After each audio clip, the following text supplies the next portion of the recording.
اسلام کی بہار بہار شریعت۔ الحمد للہ رب العالمین والصلاة والسلام علی سید الانبیاء والمرسلین۔ ناظرین کرام، السلام علیکم ورحمۃ اللہ وبرکاتہ۔ میں ہوں آپ کا میزبان محمد طاہر قادری اور آپ دیکھ رہے ہیں IDS بہار شریعت۔ ناظرین کرام، آج ہمارے ساتھ تشریف فرما ہے ہمارے بہت ہی پیارے مفتی مدنی رضا صاحب، اور عنوان ہے ہمارا خواتین کے مسائل۔ نارملی سوشل میڈیا پر خواتین کے مسائل بیان نہیں کیے جاتے، اور اگر بیان کیے جاتے ہیں تو اس بات کا لحاظ نہیں رکھا جاتا کہ بیان کرنے کا اسلوب کیا ہونا چاہیے، کیونکہ جب مرد حضرات خواتین کے مسائل بیان کریں گے تو اس میں لفظوں کا انتخاب کیا ہونا چاہیے، کن سوالات کو سوشل میڈیا پر شامل کیا جا سکتا ہے اور کن سوالات کو نہیں کیا جا سکتا، تو یہ بہت ساری چیزیں ہوتی ہیں۔ IDS بہار شریعت نے یہ اہتمام کیا، چونکہ خواتین کے ساتھ مسائل رہتے ہیں اور اس طرح کے پروگرام بھی ضروری ہیں کہ جس سے ان کو اویئرنیس دی جا سکے، شرعی رہنمائی کی جا سکے، اور وہ مسائل کے جو بالخصوص یہاں پوچھے جا سکتے ہیں ان کو ہم نے ایک جگہ جمع کر کے اس پروگرام کو ترتیب دیا ہے۔ تو آئیے بڑھتے ہیں مفتی مدنی رضا صاحب کی طرف۔ السلام علیکم ورحمۃ اللہ وبرکاتہ۔ وعلیکم السلام ورحمۃ اللہ۔ قبلہ، بہت شکریہ آپ کی آمد کا، اور خواتین کے مسائل، اگر آپ کی اجازت ہو تو میں سوالات شروع کروں۔ حضرت، خواتین جب کنگھا وغیرہ کرتی ہیں تو ساتھ میں کچھ بال جھڑتے ہیں جو کنگھے میں رہ جاتے ہیں یا اس میں الجھ جاتے ہیں، تو ایسے بالوں کا کیا کرنا چاہیے؟ بسم اللہ الرحمن الرحیم۔ خواتین کے جو بال ہیں ان کا چھپانا خواتین کے لیے ضروری ہے، کسی نامحرم مرد کی اس پر نظر نہ پڑے۔ اب چاہے یہ بال جو ہے وہ خواتین کے جسم سے جدا ہو چکے ہوں یا جسم کے ساتھ موجود ہوں، جیسے سر پر موجود ہوتے ہیں، لہٰذا اب ایسی صورتحال کے اندر جب کنگھا کرتے ہوئے بال جھڑ جاتے ہیں، جسم سے جدا ہو جاتے ہیں، تو اب بھی خواتین پر یہ لازم ہے کہ ان بالوں کو چھپانے کا ایسا ہی اہتمام کرے جیسا اپنے ان بالوں کو چھپانے کا اہتمام کرتی ہے جو جسم کے ساتھ موجود ہیں۔ لہٰذا اگر یہ اس طرح کے بال وغیرہ الگ ہوتے ہیں تو ان کو پھینکنے کی بجائے کہیں پر دبا دیا جائے، کسی غملے میں یا کسی درخت کے نیچے۔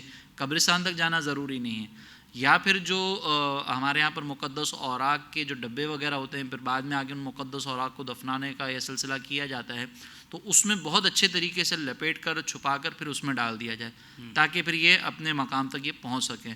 لیکن اگر اس طرح پھینک دیا کہ وہ روڈوں پہ اڑ رہے ہیں، لوگوں کی اس پر نظر پڑ رہی ہے، تو پھر یہ خواتین جو ہے وہ قابل گرفت ہوں گی، اور یہ ان کے لیے درست نہیں ہے اس طرح کرنا۔ کسی ٹیشو وغیرہ میں کور کر کے اس کو اگر ڈسٹ بن کر دیا تو اس میں کوئی شرعی؟ دیکھیں، ڈسٹ بن کرنے کے اندر مسئلہ یہ ہے کہ آدمی کے جو اجزاء ہوتے ہیں نا، جو ان کے جسم کے جز ہوتا ہے وہ قابل تکریم ہے۔ اگر آپ نے ڈسٹ بن میں پھینک دیا، اسی طرح روڈ پر بھی اگر پھینک دیا تو وہ تکریم کے خلاف ہے، تکریم کا منافی ہے۔ لہٰذا اس صورتحال کے اندر جو ہے وہ کوشش یہی کرنی چاہیے کہ ان کی تکریم بھی باقی رہے اور ان پر کسی کی نظر بھی نہ پڑے، تو یہ اہتمام کرنا چاہیے۔ جیسے ناخن ہو گئے، ناخن وغیرہ کا بھی یہی معاملات ہیں کہ اس کو ڈسٹ بن وغیرہ میں نہ پھینکیں۔ اچھا قبلہ، یہ ارشاد فرمائیے گا کہ کیا بیوہ خاتون کے لیے سجنا سنورنا منع ہے؟ اب شوہر کے انتقال کے بعد کیا ساری زندگی وہ بناؤ سنگار نہیں کر سکتی؟ اگر کر سکتی ہے تو پھر کیا معیار ہوگا اس کے لیے؟ دیکھیں، بناؤ سنگار کرنا خواتین کے لیے صرف اس وقت منع ہوتا ہے جب وہ عدت کے دوران ہو، جب ان کی عدت جاری ہو، یا پھر وہ کسی نامحرم کے لیے خدا نخواستہ کر رہی ہوں، تو اس صورت کے اندر منع ہوتا ہے۔ ورنہ اگر کوئی خاتون ایسی ہیں کہ جو بیوہ ہو چکی ہیں، ان کی عدت مکمل ہو چکی ہے، اب وہ بناؤ سنگار اگر کر رہی ہیں، اور اس میں خاص طور پر پیش نظر یہ ہے کہ اگر دیگر خواتین ایسی ہیں جو معزز گھرانے سے تعلق رکھتی ہیں، وہ جب رکھ رکھاؤ دیکھیں گی تو ہو سکتا ہے ممکنہ طور پر دوسرا کوئی رشتہ آ جائے، تو پھر اس کے اندر کوئی ایسی ممانعت نہیں ہوتی۔ بس یہ ان کو دیکھنا ہوگا کہ یہ بناؤ سنگار سجنا سنورنا کہاں جا رہی ہیں اور کہاں اختیار کر رہی ہیں، کس کے لیے کر رہی ہیں۔ اپنی نیت کا ان کو لازمی طور پر یہ خیال کرنا ہوگا، کیونکہ جب شوہر حیات تھا تو شوہر کے لیے بناؤ سنگار کرتی تو اس میں ثواب کا پہلو بھی ہوتا۔ اب اگر نارمل ماحول میں جا کر کہیں کر رہی ہیں جہاں پہ خواتین ہیں اور وہاں پر کسی نامحرم کی نظر نہیں پڑنی، اور ان کے دل میں بھی کوئی دوسری نیت ایسی موجود نہیں ہے جو غلط نیت ہو، خلاف شرع، تو پھر اس میں کوئی قباحت نہیں، وہ کر سکتی۔ بالکل ٹھیک ہے، بالکل ٹھیک ہے۔ تو اب اس پر کوئی تانا اگر دیتا ہے کہ دیکھو بیوہ ہو کر تم سج رہی ہو، سنور رہی ہو، تو وہ غلط کر رہا ہے۔ بالکل وہ غلط ہوگا، کیونکہ شریعت مطہرہ نے جب اجازت دی ہے، آپ تانا دے رہے ہیں تو اس سے دل آزاری ہوگی، دل آزاری کرنے کی وجہ سے پھر گناہ گار بھی ہوں گی۔ ٹھیک ہے حضرت، یہ مسئلہ بھی ارشاد فرما دیجئے کہ کیا خاتون اپنے مردہ شوہر کو یا شوہر اپنی مردہ بیوی کو غسل دے سکتا ہے؟ اچھا، اس سلسلے میں بنیادی طور پر پہلے ایک اصول ہمیں ذہن میں رکھنا ہوگا کہ جب انتقال ہوتا ہے شوہر یا بیوی کا، کسی ایک کا انتقال ہوتا ہے، تو انتقال کے بعد شوہر کا اگر انتقال ہوا ہے تو بیوی عدت کے بعد شوہر کے نکاح سے نکلتی ہے، ٹھیک ہے، اور اگر بیوی کا انتقال ہوتا ہے تو شوہر جو ہے وہ فوراً اس کا نکاح ختم ہو جاتا ہے. صحیح، تو یہ پہلے بنیادی طور پر ایک اصول ذہن میں رکھنا ہوگا. اب جب ہم نے یہ اصول ذہن میں رکھ لیا تو اب اگر مثال کے طور پر شوہر کا انتقال ہوا ہے، بیوی کی جو عدت کی مدت ہے وہ بھی تقریباً جو ہے 4 مہینے 10 دن چلتی ہے.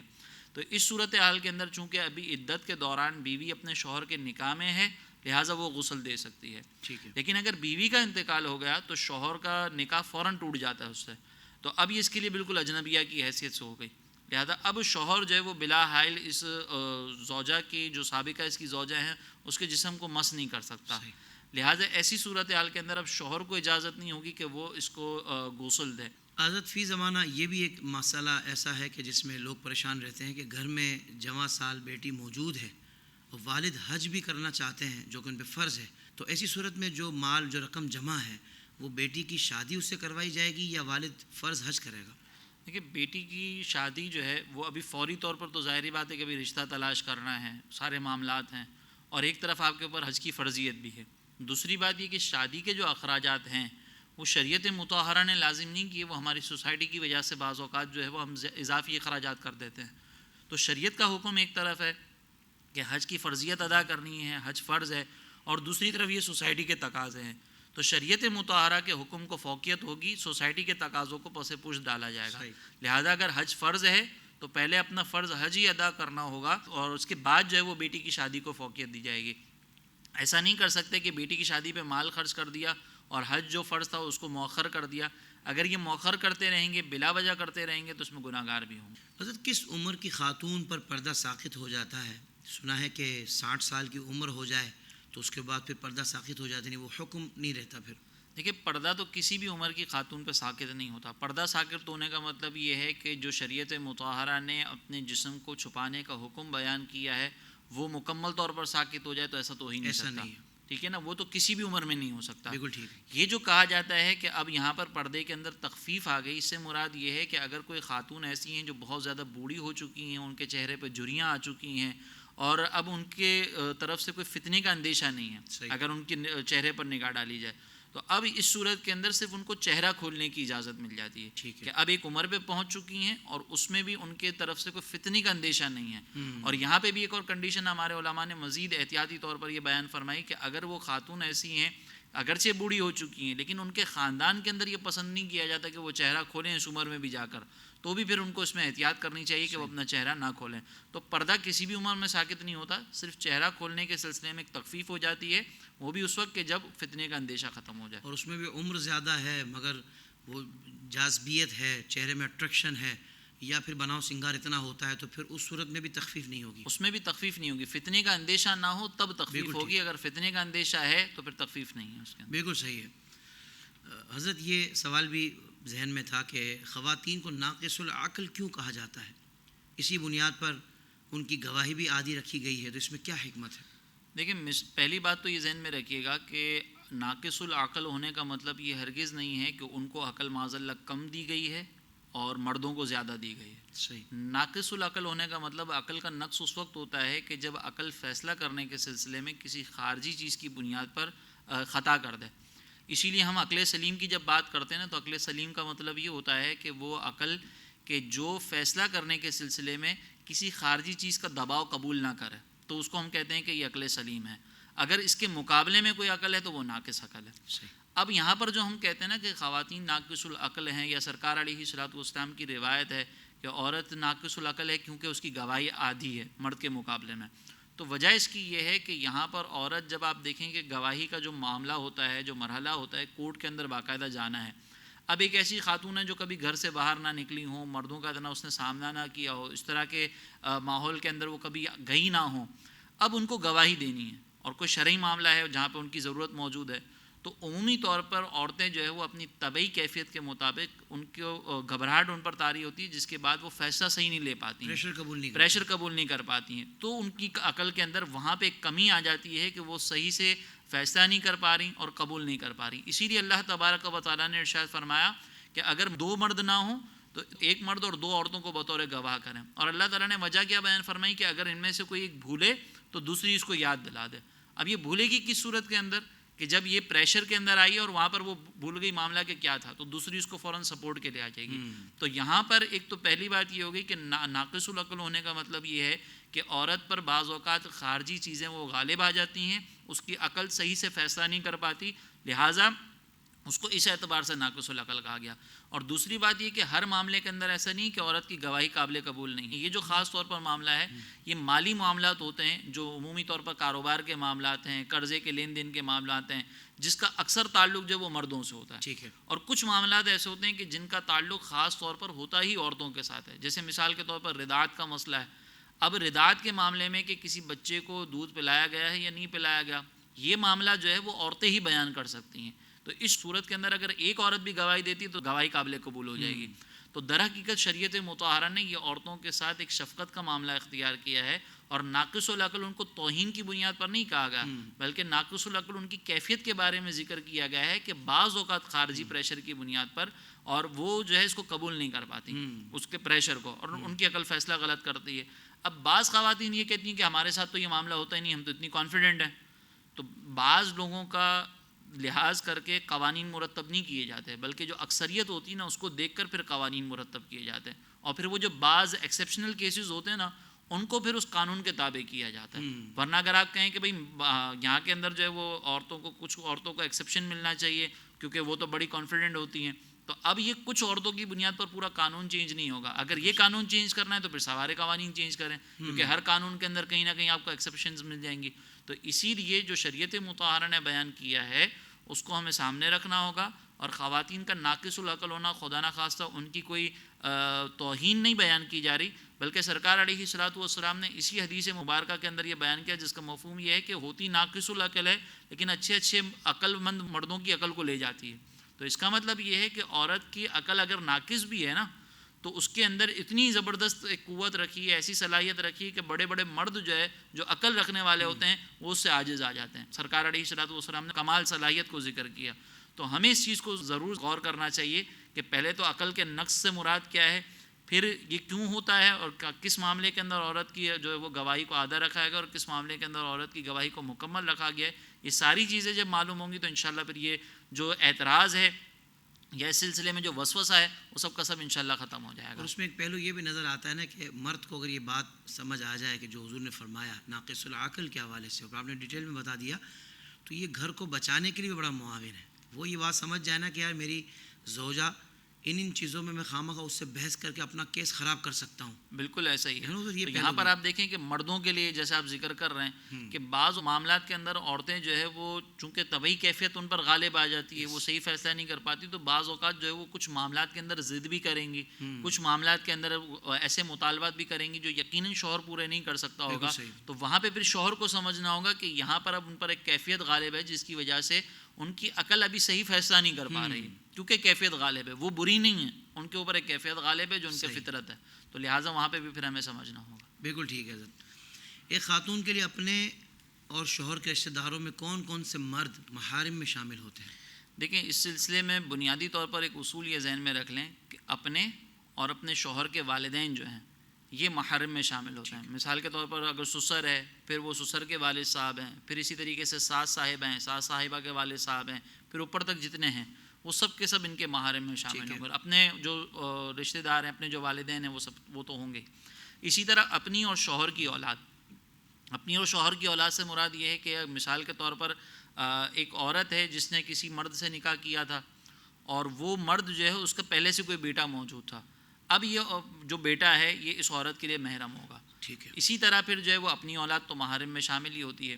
یوں ہی جو اپنے والدین کے بھائی بہن ہیں، اپنے والدین کے بھائی بہن سے مراد یہ ہوگا کہ پھر نانا نانی دادا دادی یہ جتنے ہیں نا ان کے بھی بھائی بہن اس کے اندر انکلوڈیڈ ہیں. تو اپنے ماموں اور اپنے چاچا وغیرہ یہ سارے مرد جو ہے یہ بھی محارم میں شامل ہوں گے. البتہ ان کی اولادیں محارم میں شامل نہیں ہیں. جیسے چچا زاد ہے، ماموں زاد ہے، خالہ زاد ہے، یہ محارم میں شامل نہیں.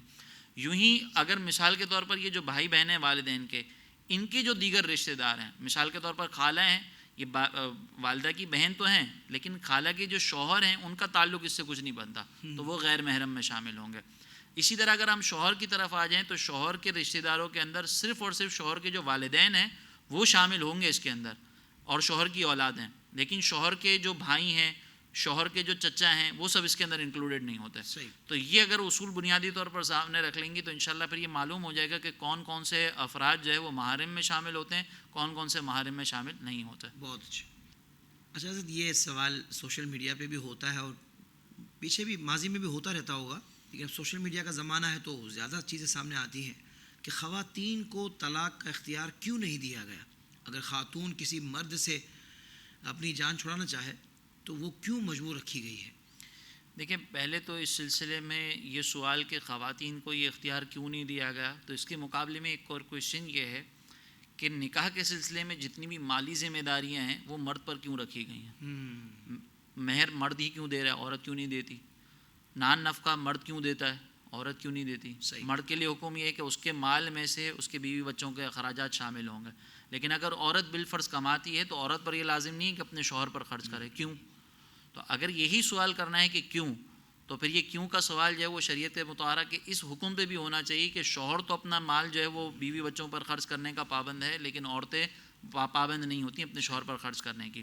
دوسری یہ جہت ہے کہ جب شوہر جو ہے، اگر عقلی اعتبار سے دیکھیں کہ شوہر جب ہر مالی معاملے کا ذمہ دار ہے، شوہر کی ساری چیزوں کی ذمہ داری ہے، تو اسی کے اگینسٹ میں پھر اس کو یہ اختیار بھی دیا جاتا ہے کہ جب وہ مہر بھی ادا کر رہا ہے، جب وہ اپنی زندگی کی جمع پونجی بھی بیوی بچوں پر خرچ کر رہا ہے، تو اس کو کم از کم یہ اختیار دینا اس کے لیے ایک جہت سے تحفظ ہے کہ اس کو طلاق کا اختیار دیا جائے. ورنہ اگر آپ سوچیں کہ مثال کے طور پر عورت کے پاس یہ طلاق کا اختیار ہوتا اور عورت جو ہے وہ نکاح کرتی 1 لاکھ روپے مہر لے لیتی اور جیسے ہی نکاح ہوتا 1 لاکھ روپے مہر وصول کرتی اور اپنے آپ کو طلاق دے دیتی، شوہر کو بھگا دیتی، تو پھر یہ شوہر کے لیے تحفظ کہاں رہا؟ لیکن شوہر کو جب پابند بنا دیا گیا کہ تم نے مال بھی خرچ کرنا ہے تو پھر شوہر کے پاس ایک جہت کا تحفظ بھی رکھا گیا. تو اس اعتبار سے چونکہ مالی معاملات شوہر کے حوالے ہیں تو اس کے اگینسٹ پھر طلاق کا اختیار بھی اسی کے پاس ہونا چاہیے. دوسری وجہ یہ ہے کہ جیسے بھی ہم نے پیچھے بھی ذکر کیا تھا کہ عورتیں بعض اوقات جذبات کے اندر فیصلہ کر جاتی ہیں، اور یہ کوئی بری بات نہیں، ان کی کیفیت یہ رکھی گئی ہے. جب وہ جذبات کے اندر فیصلہ کرتی ہیں، اگر ان کو اختیار دے دیا جاتا تو پھر ہر گھر کے اندر طلاق کا ریشو جو آج ہے نا اس سے کئی گنا زیادہ ہوتا، کیونکہ عورتیں جذبات کے اندر فیصلہ کر رہی ہوتی. تو لہٰذا گھر کے معاملات کے اندر جو ہے وہ چونکہ مرد کے اندر یہ ایک قوت رکھی گئی ہے کہ وہ فیصلہ لیتے وقت 10 چیزوں کے اوپر غور و تفکر کرتا ہے، اس کے بعد جا کر وہ کوئی فیصلہ لیتا ہے، تو لہٰذا طلاق کا معاملہ اس کے حوالے کر دیا گیا. ایک اور بات یہ ہے کہ ہمارے یہاں پر یہ بھی ایک بات غلط فہمی ہے کہ عورت کسی طریقے سے نجات حاصل کر ہی نہیں سکتی. اگر عورت نجات حاصل کرنا چاہتی ہے یا طلاق کا معاملہ اپنے پاس رکھنا چاہتی ہے تو نکاح نامے کے اوپر تفویض طلاق کا ایک معاملہ ہوتا ہے. یہ اختیار جو ہے وہ لے سکتی ہے ایٹ دا ٹائم آف نکاح، اور بعد میں بھی لے سکتی ہے، بعد میں بھی اگر شوہر سے وہ کہے تو وہ لے سکتی ہے. دوسری بات یہ کہ وہ خلا لے سکتی ہے. اگر مثال کے طور پر شوہر کوئی ایسا ہی ہے کہ جو ظلم کر رہا ہے، ظلم کی انتہا اس نے کر دی ہے اور وہ کورٹ میں جا کر اس کے اوپر کیس کر دیتی ہے اور جج جو ہے وہ شوہر کو اس بات کا پابند بناتا ہے کہ وہ مہر واپس لے کر عورت کو طلاق دے، تو یہ بھی اس کے پاس ایک اختیار موجود ہوتا ہے. تو یہ تو ہوگی ایک وہ بات کہ جو شریعت مطہرہ کے احکام ہیں جہاں پہ عورت کو ایک حد تک جو ہے وہ اختیار بھی دیا گیا ہے، اور یہ تفویض طلاق اور خلا کے سلسلے میں ان دو معاملات کے اندر عورت کو ایک گنا اختیار بھی موجود ہے. اب بات ہوتی ہے یہ کہ کیا شریعت مطہرہ یہ چاہتی ہے میاں بیوی کا جب رشتہ جڑ رہا ہو تو وہ طلاقیں بھی دیں؟ جب اگر آپ مثال کے طور پر آپ نے نکاح کرنے سے پہلے ہی یہ سوچ کے رکھا ہے کہ میرے پاس طلاق کا اختیار ہونا چاہیے، تو پھر آپ وہ گھر کیسے بسائیں گے؟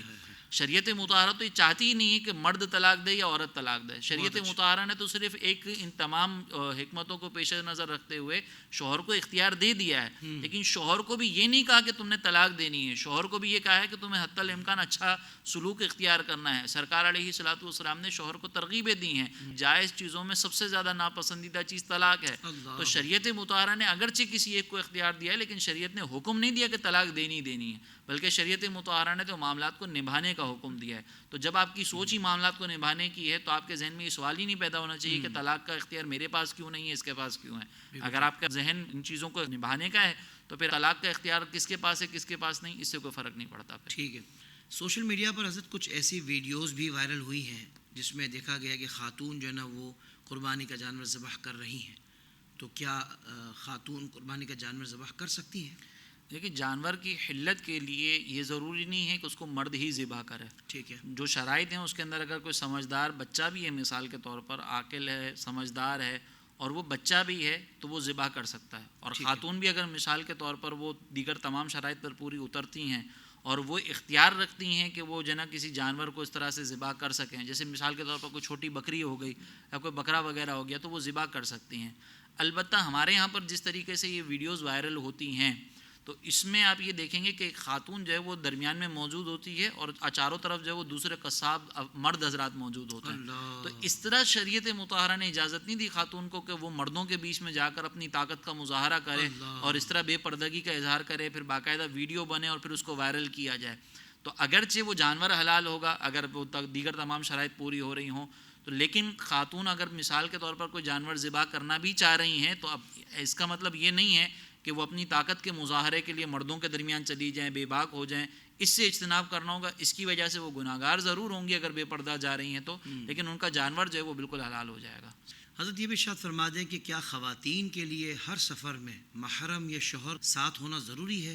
کہ ایسا نہیں ہو سکتا کہ کچھ خواتین مل کر کہیں سفر کرنا چاہیں تو بغیر محارم کے وہ کر لیں؟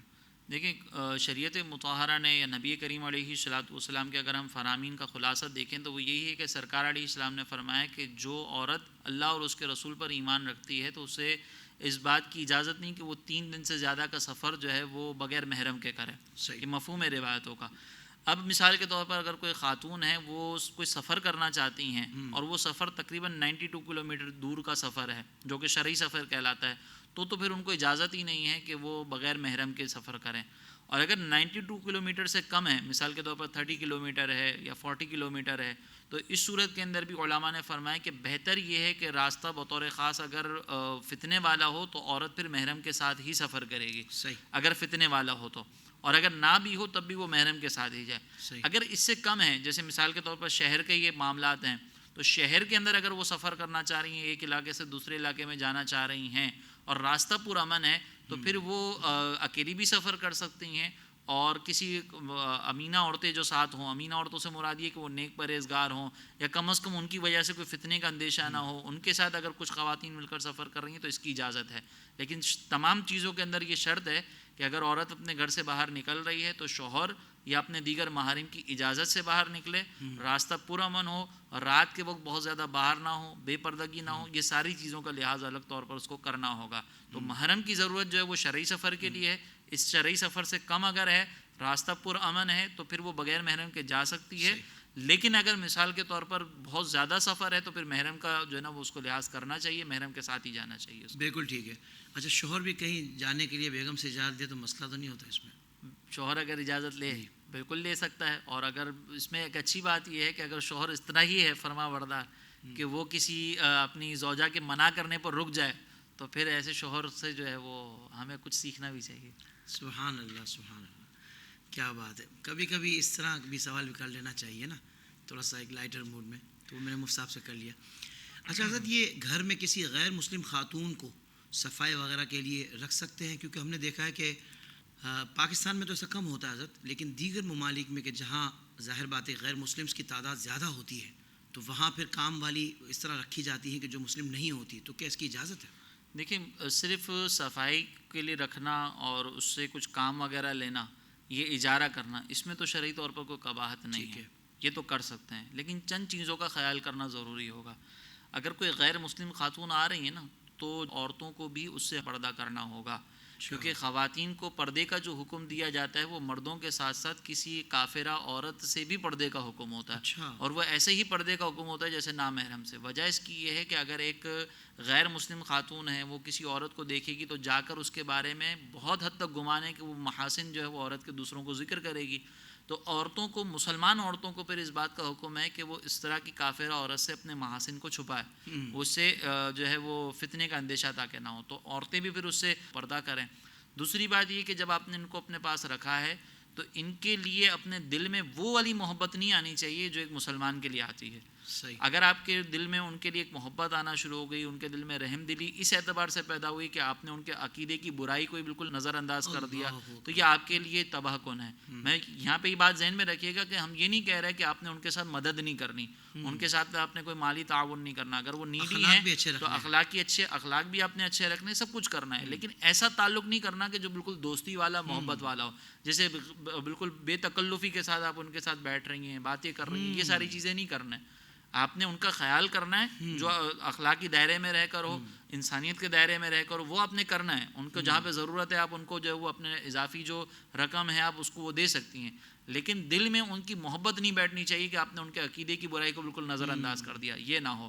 اور دوسری چیز یہ کہ چونکہ غیر مسلم ہوتے ہیں وہ اس طریقے سے پاکی ناپاکی کا خیال نہیں کر پاتے، تو اگر بطور خاص اگر آپ لباس ان کو سپرد کر رہے ہیں، آپ برتن ان کو سپرد کر رہے ہیں کہ جن کو پاک کرنا ہے، تو وہاں پہ پھر تھوڑا سا احتیاط کر لیجیے بطور خاص لباس کے معاملے میں، کیونکہ پھر وہ لباس جو ہے وہ آگے چل کر ہمیں نماز کے لیے اور دیگر عبادتوں کے لیے استعمال کرنا ہوتا ہے. تو رکھنے میں کوئی پرابلم نہیں ہے، لیکن رکھنے کے بعد ان چیزوں کی احتیاط کرنی ہوگی. بالکل ٹھیک ہے.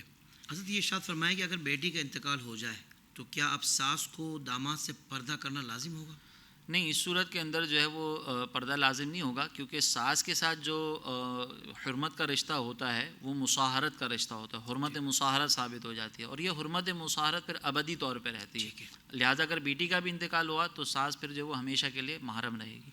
بالکل ٹھیک ہے. شادی بیاہ کے مواقع پر خصوصاً اور عام حالات میں بھی بعض اوقات خواتین آرٹیفیشل پلکیں لگواتی ہیں، تو کیا یہ لگوانا جائز ہے؟ یہ لگوا سکتی ہیں، لیکن اس کے اندر جو ہے وہ جو پلکیں لگوا رہی ہیں وہ سور کے بالوں کی نہ ہوں اور انسانی بالوں کی نہ ہوں. صحیح. اور اس میں پھر مزید احتیاط یہ کہ یہ چونکہ پلکیں باقاعدہ گوند وغیرہ سے چپکتی ہیں تو وضو کے ٹائم پر اس کو اتارنا ہوگا. لہٰذا اگر پلاسٹک کے بالوں کی ہوں یا کسی اور جانور کے بالوں کی ہوں تو وہ لگا سکتی ہیں، لیکن وضو وغیرہ کے سلسلے میں پھر احتیاط کرنا اتارنا ہوگا ہوگی، اس کو. ہاں، تاکہ باقاعدہ پانی پہنچ سکے. حضرت آخر میں یہ ارشاد فرما دیں کہ کیا شوہر اپنی بیوی کے جنازے کو کندھا نہیں دے سکتا یا قبر میں نہیں اتار سکتا؟ دیکھیں، شوہر جو ہے وہ اپنی بیوی کے جنازے کو کندھا بھی دے سکتا ہے، قبر میں بھی اتار سکتا ہے، بس اس کا جو تعلق ہے وہ چونکہ بیوی سے ختم ہو جاتا ہے بیوی کے انتقال کے فوراً بعد، لہٰذا اس صورت حال کے اندر وہ اپنی بیوی کے جسم کو بلا حائل چھو نہیں سکتا. لیکن اگر اس کے علاوہ دیگر معاملات ہیں جیسے جنازے کو کندھا دینا، قبر میں اتارنا، اس کا آخری مرتبہ چہرہ دیکھنا، یہ سارے معاملات کر سکتا ہے. بالکل ٹھیک. مفتی صاحب بہت شکریہ، آپ نے وقت عطا فرمایا اور بڑی ہی کمال گفتگو فرمائی. اللہ پاک آپ کو جزائے خیر دے. ناظرین کرام، یہاں ہمارا یہ ایپیسوڈ مکمل ہوا خواتین کے مسائل. اللہ تبارک و تعالیٰ اسے اپنی بارگاہ میں قبول فرمائے، ہمیں جو سیکھا ہے اس پر عمل کرنے کی توفیق عطا فرمائے. جزاک اللہ خیرہ. السلام علیکم ورحمۃ اللہ وبرکاتہ.